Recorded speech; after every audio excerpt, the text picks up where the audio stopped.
Oke, selamat siang. Perkenalkan, saya Uli Pangaribuan. Saya bekerja di LBHP, Lembaga Bantuan Hukum Asosiasi Perempuan Indonesia untuk Keadilan Jakarta. Jabatannya sebagai Koordinator Divisi Pelayanan Hukum. Hari ini akan memberikan materi tentang pokok bahasan 3 tentang pendampingan dan pemeriksaan terpisah bagi perempuan berhadapan dengan hukum. Ruang lingkup pendampingan bagi pendamping bagi perempuan berhadapan dengan hukum. Apa itu pendamping?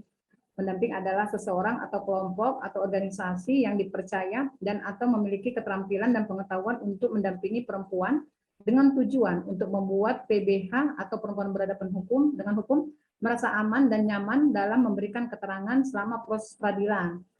Ini diatur dalam pasal 1 angka 10 Perma 3 tahun 2017.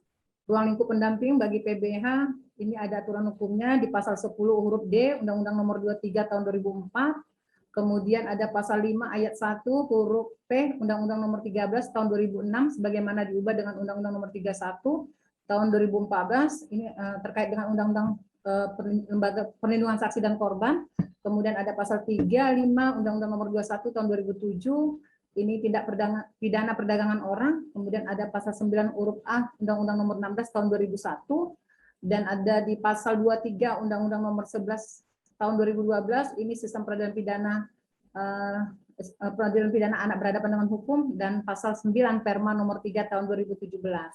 Nah, ini peran dan pentingnya pendamping bagi perempuan berhadapan dengan hukum. Jika ada pendamping, maka meningkat rasa nyaman, kemudian meningkat keberanian dan rasa percaya diri. PBH tidak memperoleh informasi, kemudian memastikan PBH dapat memperoleh informasi, memastikan pemenuhan dan perlindungan hak PBH termasuk hak jika sebagai penyandang disabilitas. Jika tidak ada pendamping, maka proses hukum menjadi tidak ramah korban, bahkan sering ada menyalahkan korban, victim blaming. Kemudian PBH akan mengalami kebingungan pada saat menjalani proses hukum, karena jarang banget ya pengalaman LBHP penyidik itu atau APH memberikan informasi terkait tahapan-tahapan proses dalam melakukan pendampingan, kemudian dan proses ini ya proses di kepolisian ataupun proses hukum, kemudian tidak terpenuhinya hak-hak PBH dan mendapat perlakuan yang diskriminatif, itu juga membuat PBH menjadi trauma dan tidak percaya diri dalam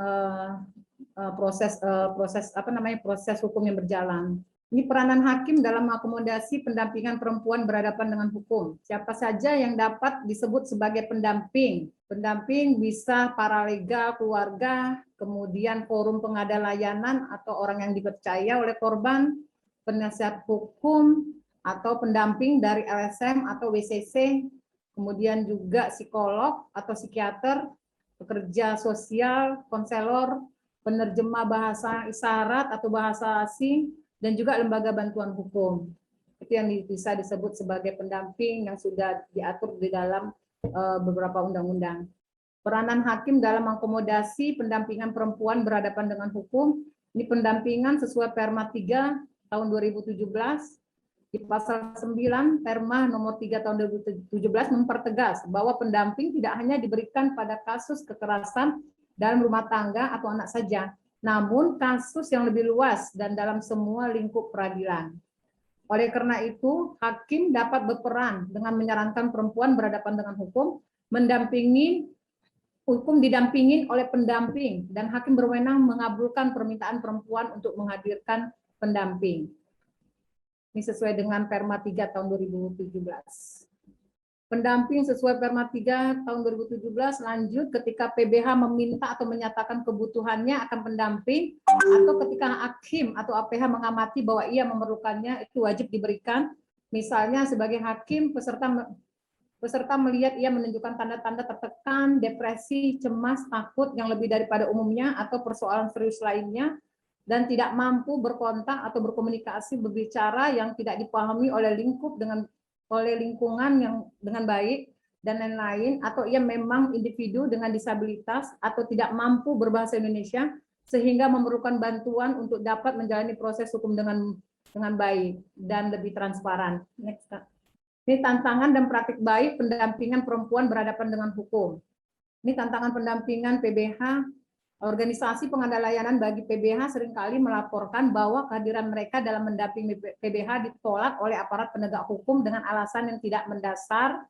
Selain itu, dari sisi aparat penegak hukum sendiri, akses terhadap organisasi pengadaan layanan di wilayah kebutuhan masih sangat terbatas. Untuk itu, penting bagi pengadilan bekerja sama dengan organisasi pengadaan layanan setempat guna menyediakan akses pendampingan bagi PBH dengan latar belakang, status, dan kebutuhan masing-masing. Ini praktik baik pendamping PBH, contoh praktik-praktik baik pendampingan PBH adalah di Pengadilan Negeri Wonosari, Gunung Kidul, Yogyakarta yang telah berjaringan dengan konsisten dengan organisasi sigap. Kemudian selain itu PN Yogyakarta juga menjalin kerjasama dengan Women Crisis Center Rifka Anissa, Sabda, dan lain-lain dalam menyediakan akses pendampingan bagi PBH di Kota Yogyakarta. PA Yogyakarta juga, ini PA Pengadilan Agama Yogyakarta juga tidak ketinggalan telah menandatangani MOU sejenis dengan Sabda sebagai salah satu organisasi orang dengan disabilitas di Kota Yogyakarta. Harapannya praktik sejenis kian diadopsi oleh berbagai pengadilan Indonesia agar memudahkan koordinasi dan proses pendampingan PBH untuk pemenuhan akses keadilan yang optimal.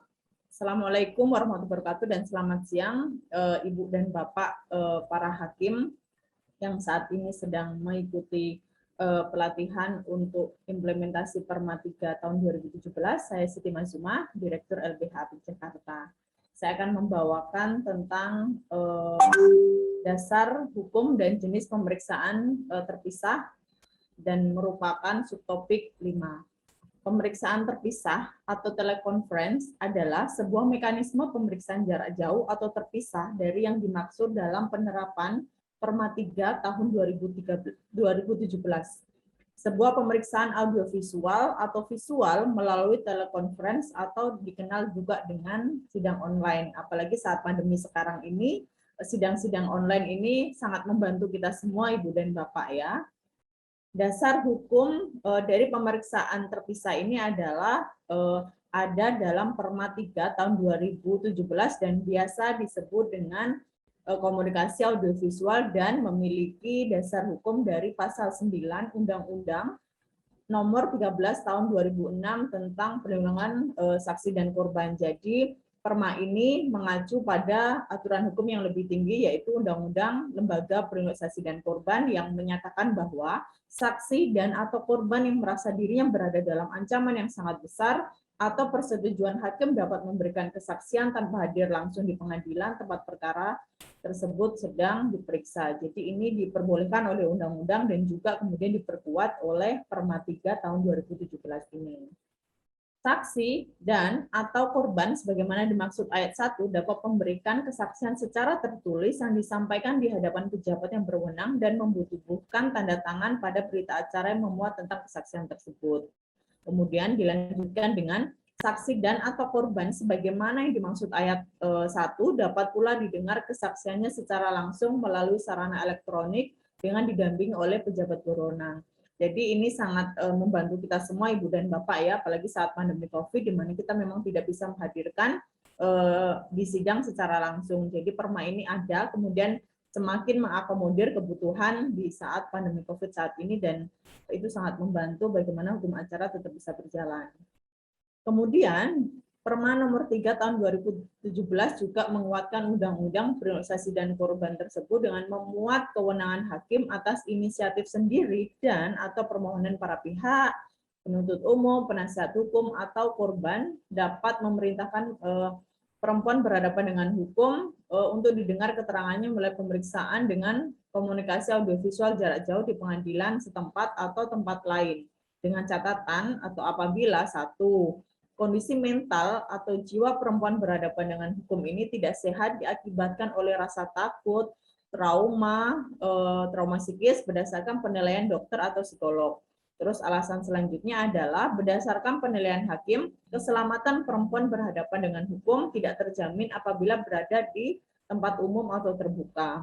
Kemudian juga berdasarkan keputusan LPSK, perempuan berhadapan dengan hukum dinyatakan berada dalam program perlindungan saksi dan korban, dan menurut penilaian LPSK juga tidak dapat hadir di persidangan untuk memberikan keterangan baik dengan alasan keamanan, karena hambatan fisik dan juga psikis. Karena kita tahu kondisi perempuan berhadapan dengan hukum ketika menjadi korban kekerasan ini menimbulkan trauma yang sangat dalam ya. Kenapa? Karena pelaku adalah orang terdekat atau orang yang dikenal oleh korban. Jadi kondisi kekerasan yang dialami bisa menimbulkan dampak trauma, terus kemudian tidak mampu hadir di persidangan atau kemudian tidak mampu hadir dalam satu forum atau satu persidangan dengan pelaku karena akan menimbulkan trauma berulang lagi seperti itu.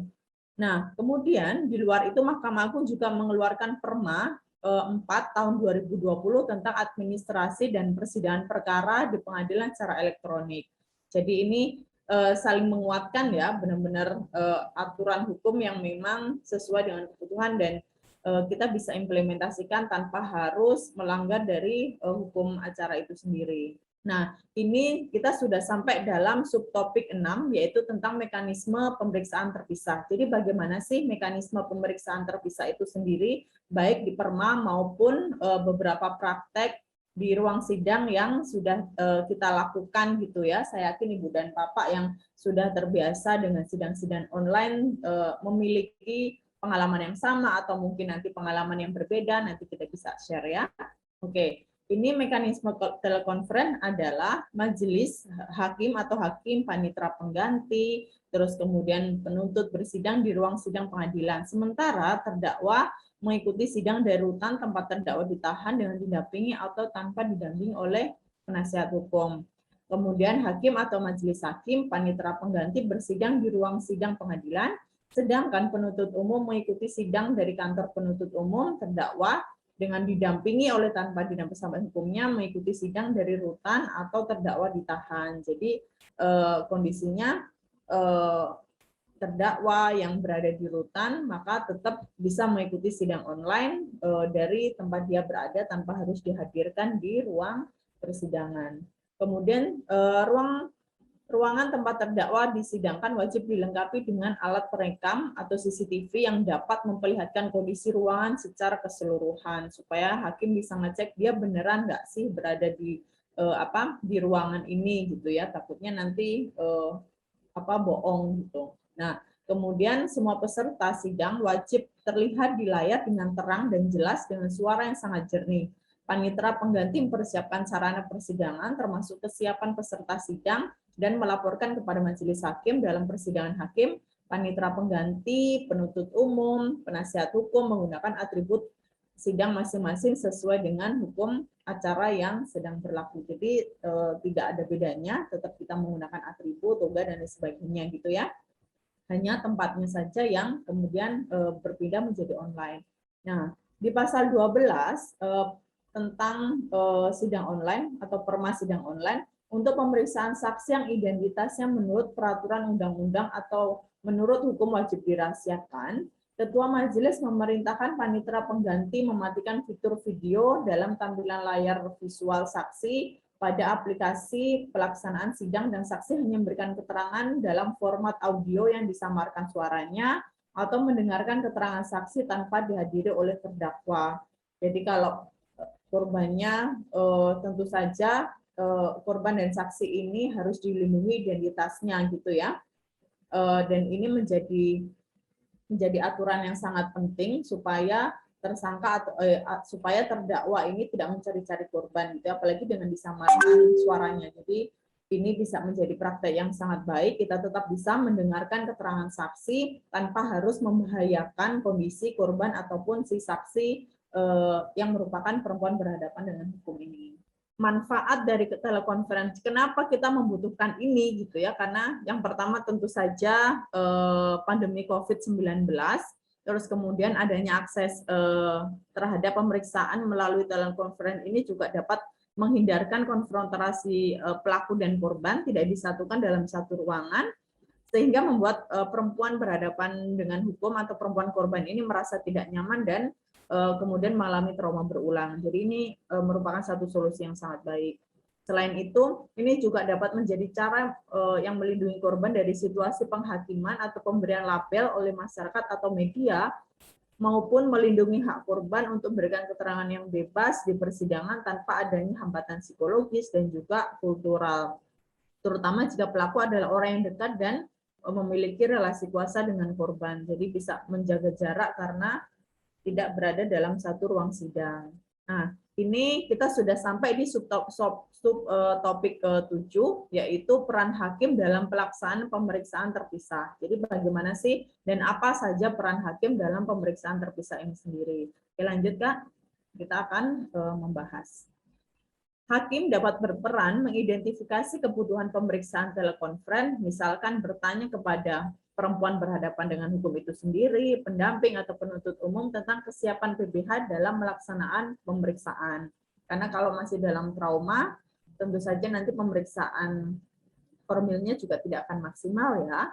Terus kemudian jika PBH memenuhi syarat dan mengajukan permohonan telekonferensi, hakim memeriksa bukti pendukung maupun melihat kebutuhan PBH secara langsung dan berinisiatif dalam memberikan akses telekonferensi. Jadi ini juga sesuatu yang kemudian dapat diperiksa Bapak dan Ibu hakim gitu ya, yang akan melakukan pemeriksaan telekonferensi, apakah syarat-syaratnya dalam pasal 9 atau 10 tadi bisa dipenuhi, misalkan kondisi trauma, terus kemudian LPSK mengizinkan, dan berbagai macam persyaratan untuk bisa telekonferensi ini.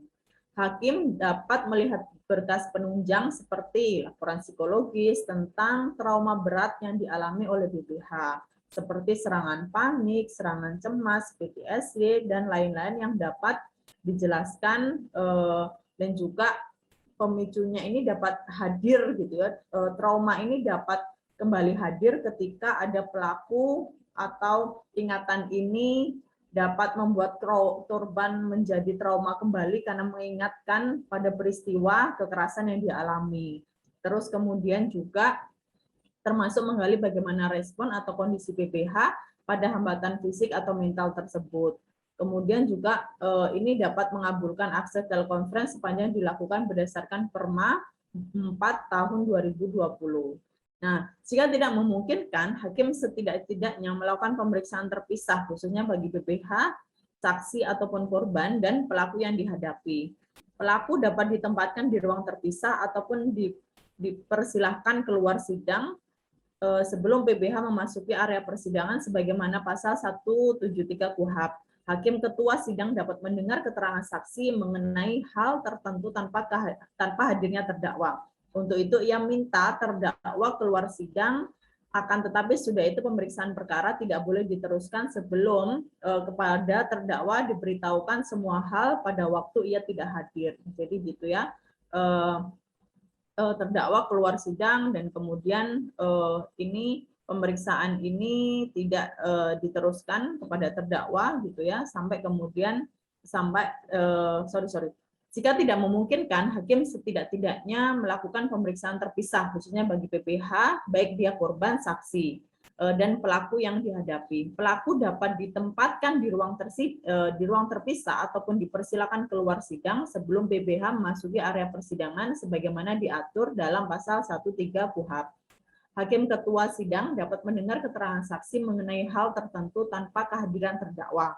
Untuk itu ia minta terdakwa keluar dari ruang sidang, akan tetapi sesudah itu pemeriksaan perkara tidak boleh diteruskan sebelum kepada terdakwa diberitahukan semua hal yang ia tidak hadir. Jadi berkaitan dengan ini saya ingin share pengalaman LBHP waktu itu dengan tingkat trauma yang sangat tinggi, korban kekerasan seksual, disabilitas, umur 23 tahun gitu ya, dan persidangannya di Depok, kemudian hakim melihat tingkat trauma korban yang sangat tinggi karena baru mau masuk ruang sidang aja si perempuan ini nangis menjerit gitu ya sampai mau muntah gitu, dan kemudian ruang persidangan dipindahkan ke perpustakaan. Jadi kemudian terdakwanya tidak hadir gitu ya, dan pemeriksaan itu bisa berjalan dengan lancar gitu karena perempuan berhadapan dengan hukum yang sebagai korban tadi diminta keterangan itu dia tidak harus menghadapi pelaku gitu ya, karena tidak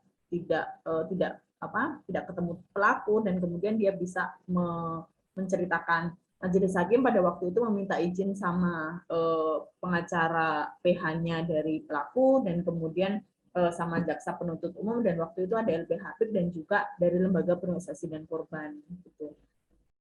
Oke, dan ini adalah subtopik ke-8 atau terakhir, tentang tantangan dan praktek baik pemeriksaan terpisah.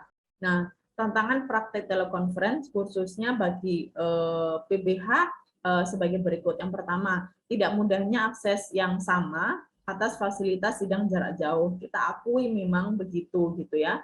Karena di Jabodetabek sendiri kita sering banget menghadapi sinyal buruk, terus kemudian peralatan elektronik yang tidak memadai gitu ya.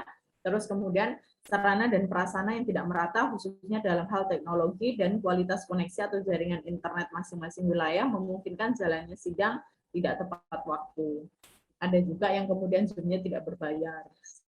Di sisi lain, selain itu, pro kontra bahwa hasil pemeriksaan telekonferensi dapat menjadi alat bukti juga masih ada. Di sisi lain, masalah keamanan, perlindungan data, dan mekanisme penyimpanan hasil pemeriksaan telekonferensi juga masih dievaluasi gitu ya. Jadi ini menjadi tantangan tersendiri buat kita gitu ya.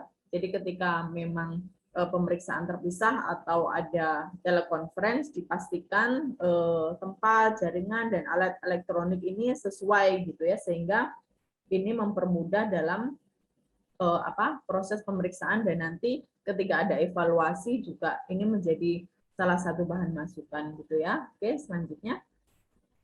Nah, ini untuk memahami lebih dalam tentang pemeriksaan terpisah, mohon menyimak video sebagai berikut.